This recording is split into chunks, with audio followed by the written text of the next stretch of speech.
इसलिए हमारी सोसाइटी। आवाज आ रही है?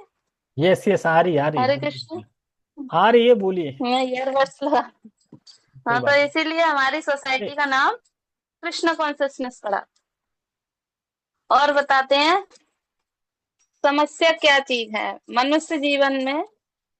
समस्या यही चीज है, जीव भगवान को समझता ही नहीं है।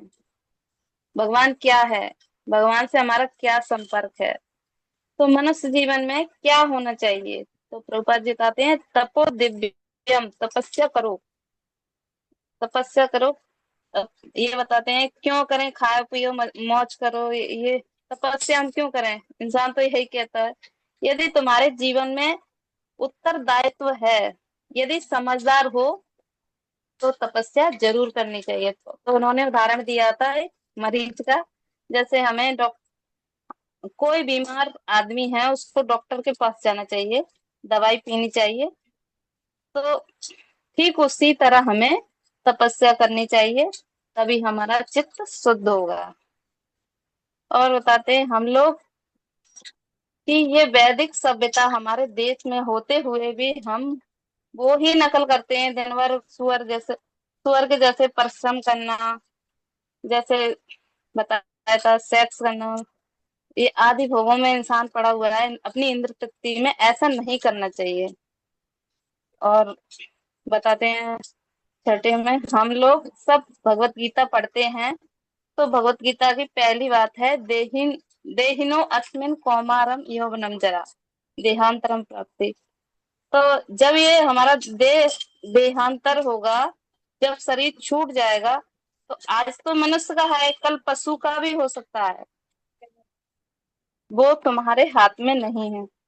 और उन्होंने लास्ट में यही बताया था, तपस्या करो। तपस्या बहुत जरूरी है। तपस्या भी एक भारी परिश्रम है, कोई साधारण परिश्रम नहीं है। यही बताता। हरे कृष्णा। हरे कृष्णा। तो चैतन्य महाप्रभु का मिशन ये है कि चैतन्य महाप्रभु आए, क्योंकि भगवान ने भगवद गीता में बोला था, सर्वधर्मान परित्यज्य मामेकम शरणं व्रज। तो उस नॉलेज को, उस ज्ञान को लोग भूल गए, तो उसको दोबारा से स्थापित करने के लिए, प्रैक्टिकल बताने के लिए चैतन्य महाप्रभु आए। और ऐसा नहीं कि चैतन्य महाप्रभु का कहीं वर्णन नहीं है, श्रीमद् भागवत में वर्णन है, कृष्ण वर्णम सांगो पांगो ऐसे करके एक श्लोक है, कृष्ण वर्णम त्वया कृष्णम ऐसे करके श्लोक आता है भागवतम में। उसमें चैतन्य महाप्रभु के बारे में बताया गया है। ठीक है। अच्छा, अभिषेक प्रभु को पहले बताना है, ठीक है, बताइए। उत्साहित है ना, 2 दिन से बता नहीं पाया है।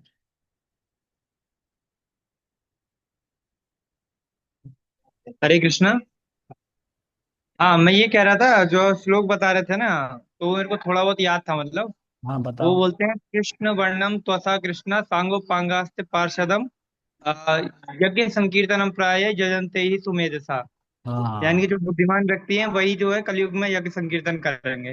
हाँ। तो कृष्ण वो चैतन्य महाप्रभु ही हैं, कृष्ण वर्णम तया कृष्णम। कृष्ण अवर्णम मतलब कृष्ण वर्ण के नहीं है, उल्टा। तो कृष्ण थे सांवले, मेघ श्याम, और वो हैं गौरांग, गोरे। ठीक है, टॉपिक बताइए। टॉपिक है, कोई समझौता नहीं। यस। इसमें प्रभुपाद जी बताते हैं कि जब वो सोसाइटी की स्थापना कर रहे थे, तो जो मिस्टर बोल्ड थे वो उनसे कह रहे थे कि सोसाइटी का नाम आप गॉड कॉन्शियस रखिए, कृष्ण कॉन्शियस मत रखिए। तो प्रभुपाद जी कहते हैं, अगर आप गॉड कॉन्शियस रख देंगे तो लोग अपने आने को गॉड बना लेंगे, कई सारे भगवान बना देंगे। इसलिए एक पर्टिकुलर नाम होना चाहिए। इसलिए कृष्ण का नाम रखा गया था इस्कॉन के उस पे। फिर बताते हैं कि भगवान खुद भी ये चीज कह रहे हैं भगवद गीता में कि मुझसे परे कोई सत्य नहीं है। अर्जुन भी स्वीकार करता है गीता में, वही मम परम धाम पवित्रम परमम भगवान।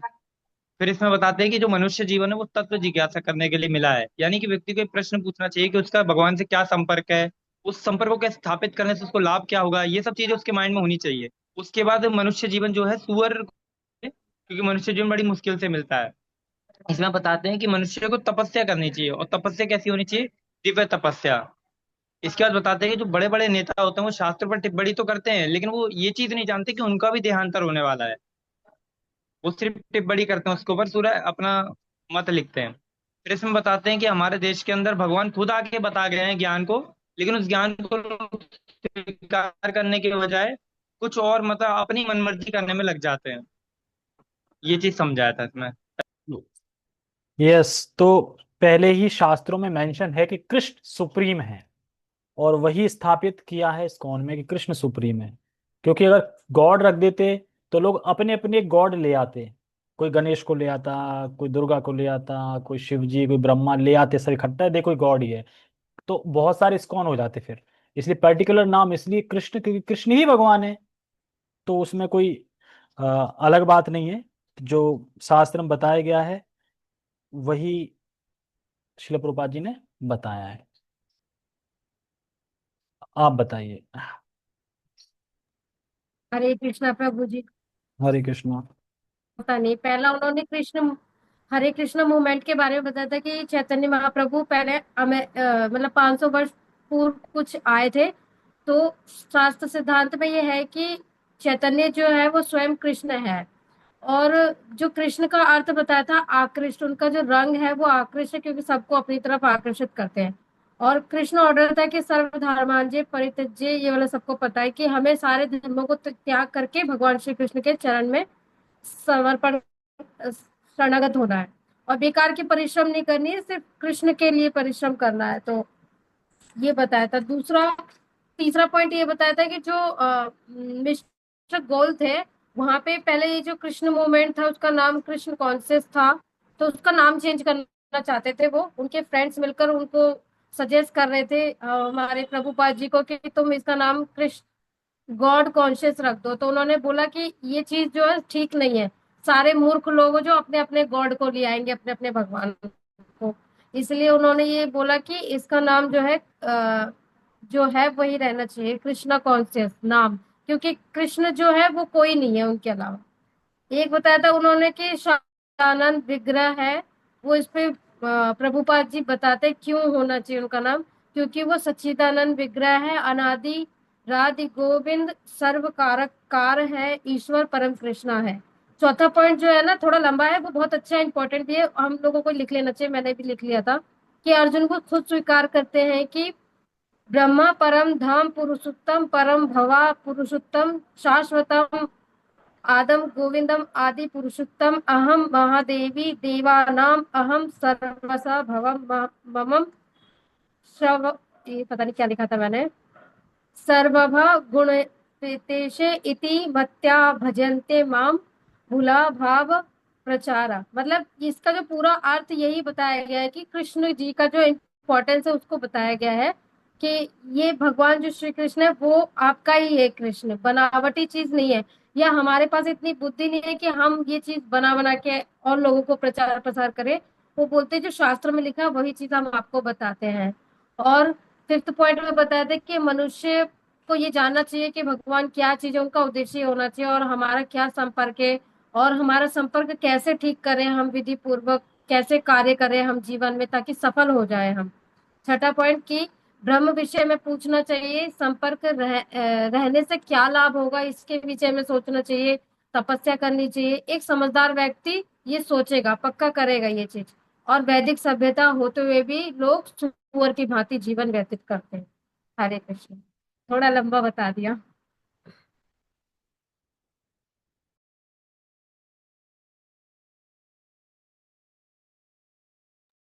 जब कृष्ण स्वीकार कर रहे हैं कि आप परम भगवान हो, तो हम किस खेत की मूली, हम क्यों ये बोलें कि नहीं कृष्ण नहीं है, शायद कोई और है। कोई भी मतलब कि कंफ्यूजन नहीं है। अगर आप एज पर गीता के अकॉर्डिंगली चल रहे हैं तो कृष्ण सुप्रीम है। भागवतम के अकॉर्डिंग चलोगे तो कृष्ण सुप्रीम है। वेदों के अकॉर्डिंग चलोगे तो कृष्ण सुप्रीम है। सब चीज में कृष्ण ही सुप्रीम है। फिर भी लोग अपनी अपनी, शिला प्रभुपाद जी कहते हैं कि लोग अपनी अपनी भगवत गीता पे टीकाएं करते हैं जिसमें कृष्ण को उड़ा देते हैं, और कृष्ण की जगह अपनों को बिठा लेंगे या किसी और को बिठा देंगे। लेकिन कृष्ण को उड़ा देंगे, जैसा होता है ना, फूक मार के उड़ा दो किसी को, कृष्ण को हटाओ, कृष्ण अच्छे नहीं दिख रहे, कृष्ण को उठाओ। इस तरीके से ठीक है। अमृता माता जी हाथ क्यों रेस उठा रही, हाँ बोलिए। मैं ये कहना चाह रही थी, मेरा फोन होने वाला है स्विच ऑफ, और चार्जर मेरे को पड़ोसी के मतलब दूसरे घर में लेने जाना पड़ेगा, इसलिए मैं पहले सुनाना चाहती हूँ। नहीं, आप थंबनेल बना दीजिए फिर, ठीक है, मुझे बाद में वॉइस भेज देना। मुझे थंबनेल चाहिए आप। थंबनेल नहीं कह रही मैं, थंबनेल मैंने बना लिया है। तो सेंड कर दो ना फिर। मैं कह रही सुनाना है, मुझे सुनाना अच्छा, है पहले। ओके ओके, मैंने सोचा शायद अभी जा रहे हो आप। नहीं नहीं, थंबनेल सुना, वो मेरे को टॉपिक सुनाना है। सुनाइए। एक मिनट। हाँ, पहला है कि वो मतलब टॉपिक है, कोई समझौता नहीं। मतलब कृष्ण के उसमें अपने भक्ति के अंदर कोई समझौता नहीं करना चाहिए, ये पहला मतलब टॉपिक का मेन पर्पस है। दूसरा ये है कि मतलब पहला वो था कि पहले चैतन्य महाप्रभु ने बताया, मतलब चैतन्य महाप्रभु आए 500 वर्ष पूर्व आए थे कृष्णा मूवमेंट बताने के लिए कि कृष्णा ने क्या बताया, कृष्ण का उपदेश क्या है वो स्थापित करना चाहिए। हालांकि वो कृष्ण के ही अवतार थे, तो उन्होंने स्थापित किया कि मतलब जो कृष्ण ने बताया, सर्वधर्मान परित्याज्य माम एकम शरणम भज अहम त्वं सर्व पापेभ्यो मोक्षयिष्यामि मा शुच। मतलब जो कृष्ण ने बताया कि मेरे शरणागत हो जाओ, मैं तुम्हारे सारे पापों को नाश कर दूंगा, ये चीज बताने के लिए श्री चैतन्य महाप्रभु इस धराधाम पे आए थे।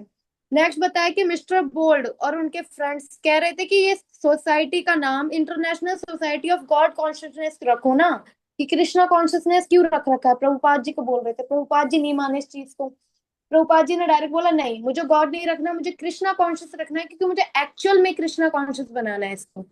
ये मूवमेंट है, मैं कृष्णा कॉन्शियस ही बना रहा हूँ। गॉड कॉन्शियस रख दूंगा तो लोग कुछ भी लगा देंगे उसके अंदर, गॉड तो अपने इष्ट लगा रहे होंगे उसमें, गॉड तो भाई अपने इष्ट लगा देंगे, कोई शिव लगा देगा, कोई माता लगा देगा, तो मुझे ये नहीं चाहिए। कृष्णा कॉन्शियस मतलब कृष्णा कॉन्शियस। नेक्स्ट बताया, भगवान खुद भी कहते हैं कि मुझसे परे कोई सत्य नहीं है, कि भगवान ही परम सत्य हैं, उनसे परे कोई सत्य नहीं है। इसे अर्जुन भी स्वीकार करते हैं गीता में, श्लोक मुझे याद नहीं, पता नहीं। तो नेक्स्ट बताया कि मनुष्य जीवन मिला है तो तत्व जिज्ञासा करने के लिए है। ये जिज्ञासा करने के लिए है कि हम कौन है, भगवान से हमारा संबंध क्या है, और एक्चुअल में हमें करना क्या है कि हम उनके पास जा सके, हम इस जीवन में कष्ट क्यों भोग रहे हैं, ये तत्व जिज्ञासा करनी चाहिए।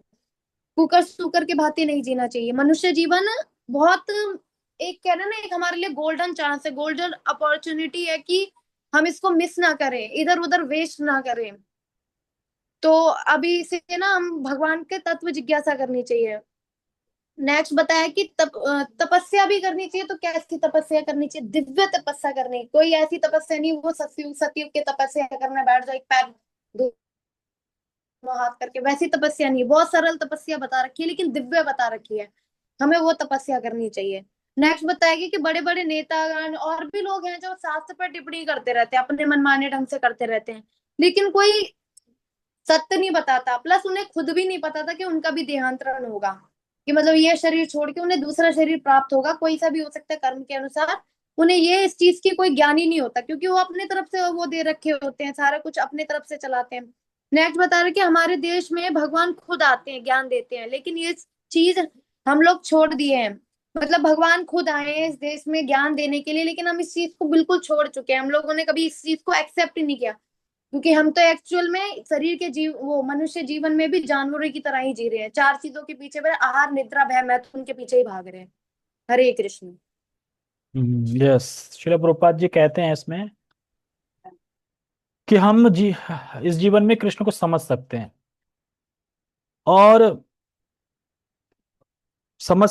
और जो शास्त्रों में, जो वेदों में बताए गए हैं, तो वेदों में बस तीन ही चीजों के बारे में बताया गया है: संबंध, अभिधेय, प्रयोजन। तो हमें पहले संबंध को समझना है, फिर अभिधेय, उस संबंध के बाद करना क्या है, और प्रयोजन क्या होना चाहिए, कृष्ण का प्रेम। ये तीन ही चीजें हैं पूरे वेद में। क्या है? तीन चीजें है, संपूर्ण नॉलेज चल रही है तीन चीजों पे ही: संबंध, अभिधेय, प्रयोजन। संबंध मतलब हमारा कृष्ण से संबंध क्या है, अभिधेय मतलब उस संबंध को कैसे जागृत करें, प्रोसेस है भक्ति, पूरा आगे भक्ति उसमें, और क्यों कर रहे हैं, प्रयोजन क्या है, प्रेम। ठीक है, ओके। आप भी बता दीजिए, बोलेंगे क्या? हरे कृष्णा। हरे कृष्णा, बताइए। आज मुझे समझ में नहीं आया है। अच्छा, आप तो याद कर लेते ना सुनते सुनते ही। याद तो कर लेते हैं, बताने में थोड़ा वो हो जाता है। तो जितना सुना है उतना बता दो, या आज फिर का topic है, बताओ बताओ बताओ। इसमें बता रहे हैं प्रभुपाद जी, मतलब बता रहे हैं जो भगवान भागवत गीता में हम लोगों को बताया है, मतलब उसी का प्रचार कर रहे हैं। हम्म। और बताते हैं हम लोगों का इतना प्रेम तो है नहीं है। और हाँ। बताते हैं जैसे कृष्ण जिस तरह बताते हैं उसी तरह हम लोग सोचते हैं। बताते हैं कोई मुश्किल तो है नहीं है जैसे ये समझने में, लेकिन लोग नहीं समझ रहे हैं। नहीं समझ तो रहे हो। बताते हैं समस्या के बारे में, बताते हैं समस्या क्या चीज है। तो बताते हैं समस्या यही यही है, हम लोग समझते ही नहीं है कृष्ण भगवान से हमारा क्या क्या संपर्क है, क्या संबंध है। और ये मनुष्य ही समझ सकता है, कोई जानवर तो नहीं समझ सकता है। हम्म।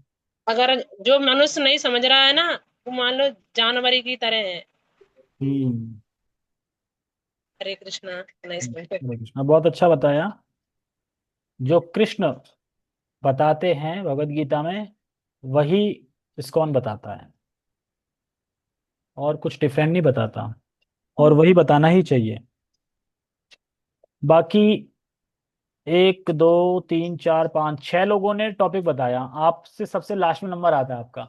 जो 6 लोग बताते हैं आप वही सुन लिया करो, उसी को याद करके बता दिया करो, क्योंकि टॉपिक तो वही है। जैसा आपने बोला ना मुझे समझ में नहीं आया, सुनने तभी छह वाले लोगों ने बताते बताया, हैं। वही सुन लिया करो। सुनने से तो फिर नकल हो गई ना, फिर हम क्या वो करेंगे, इतना ऐसा तो बता दिया। ये तब बताना है जब आपने सुना नहीं या आपको समझ में नहीं आया, तब बताना है इनका। एक आध हाँ। दो पॉइंट आ जाते बस बना ले। हाँ बिल्कुल, बढ़िया बढ़िया। ठीक है, ओके, अच्छा आपने बताया बहुत। ठीक है, और बाकी मैं क्या कहने वाला था, कुछ कहने वाला था, मैं भूल गया। ठीक है, मैं भूल गया तो भूल गया। ओके। ठीक है, ये हेमलता, आप बोलना है किसी को कुछ, क्या हाँ, बोल। मेरे को ये बोलना था कि चाची बोल रही है ना नकल होती है, और भक्त बताते हैं अगर तुम कॉपी कर रहे हो ना, अगर भक्ति में किसी को कॉपी कर रहे हो तो वो नकल नहीं कहलाएगी, अच्छी बात कहलाएगी। करो।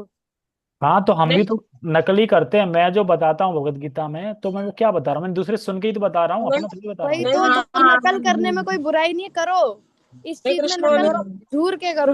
हाँ, नहीं बोलो कृष्णा बोलो। मेरा मतलब जी नहीं है हेमलता। मेरा मतलब जी है तो हम क्या समझेंगे, जैसे तुम्हारा सुन के हमने बता दिया, तो हमें भी तो कुछ समझना चाहिए। अब नहीं, थोड़ा ये बहुत नहीं तो। कह रही, सुनो। टॉपिक पर सुना, लेकिन फिर भी कुछ समझ नहीं आया ना, तो जो दूसरे बता रहे हैं उसको सुना दो, हाँ, ये सुन बात के। मानी तो फिर हमें एक दो पॉइंट आ जाता है ना समझ में, इसलिए बता दिया, तो नहीं बता पाएंगे, बिल्कुल समझ नहीं आएगा तो कर सकते। ठीक है, वो ठीक बात है, हमने बना, मानी, मतलब करना चाहिए, लेकिन ये मान लिया, हमारा मान मतलब लिया, ये मान लिया। ओके ओके, लड़ो मत, लड़ो मत, ठीक है। नहीं लड़ने लड़ाई। हाँ, लड़ने के लिए हम्म। दिन दिया जाएगा आपको, अभी क्या है। ठीक है, आप कुछ बोलना चाह रही थी प्रभु आप। जी वो, हाँ, कल का टाइमिंग थोड़ा बता दो, राधा अष्टमी जी का क्या मेन टाइम क्या है, मतलब सुबह 4 से मुहूर्त से स्टार्ट हो जाएगा, और नेक्स्ट डे तक व्रत रखना होता है इसमें। व्रत 12 बजे तक रहेगा कल, आज रात को 12 बजे से स्टार्ट होगा और दिन में 12 बजे तक, 12 बजे के बाद और अगर फास्ट। कोई श्रद्धा पूर्वक पूरे दिन रखना चाहे तो रख सकता है, हाँ, वो नेक्स्ट सूर्योदय तक। कौन ऐसा है जो उसको इतनी श्रद्धा है कि पूरे दिन रहना चाह रहा है। आप रहना जैसे चाह। एकादशी का रखते वैसे रख लेंगे। लेकिन ठीक है, पारायण यही तो पूछना। आपको 12 बजे के बाद ही करना होगा ना, फास्ट तब कंप्लीट माना जाता है जब आप हाँ, फल फ्रूट बाद। का है तो। हाँ, नहीं, अन्न ले हम्म। लेना, 12 बजे बाद अन्न ले लेना, अन्न लेना ही पड़ेगा। और रही बात श्रद्धा की, श्रीमती राधा रानी के लिए रख रहे हो ना, तो उनको प्रसन्न करने के लिए आप उनके कोई भजन गा सकती हैं, शाम में ना भजन है उनका, राधे जय जय माधव जयते, भेज दूंगा मैं अलग से, वो गा लेना। और एक आध माला कर लेना एक्स्ट्रा एक्स्ट्रा, कृष्ण के लिए कृष्ण का भजन गा लेना, कृष्ण राधा दोनों का एक एक भजन गा लेना, ये एक्स्ट्रा कर लेना। और 12 बजे तक फास्ट रख लेना, इसी से श्रीमती राधा रानी प्रसन्न हो जाएंगे। अलग से वैसे वैसी तपस्या नहीं करनी है, भूखे रहना प्यासे रहना ऐसा कुछ नहीं करना, वो कृपा वाली है, तो भूखे प्यासे नहीं रहना। 12 बजे तक कुछ नहीं खाना पीना है, 12 बजे के बाद ही करना जो भी खाना पीना है, ठीक है। और 10:30 से भोगा ऑफरिंग होता है, मतलब 10:30 से भोगा ऑफरिंग होता है, महाआरती होती है, भोगा सॉरी, 10:30 से अभिषेक होगा, अभिषेक के बाद भोगा ऑफरिंग होगा। साढ़े और 12 बजे वो हो जाएगा। हाँ, भोग हो जाएगा, उसके बाद फास्ट, फास्ट टूट जाएगा उसके बाद, ठीक है। हाँ, ओके। ठीक है, हरे कृष्णा। सभी का बहुत बहुत धन्यवाद, हरे कृष्णा।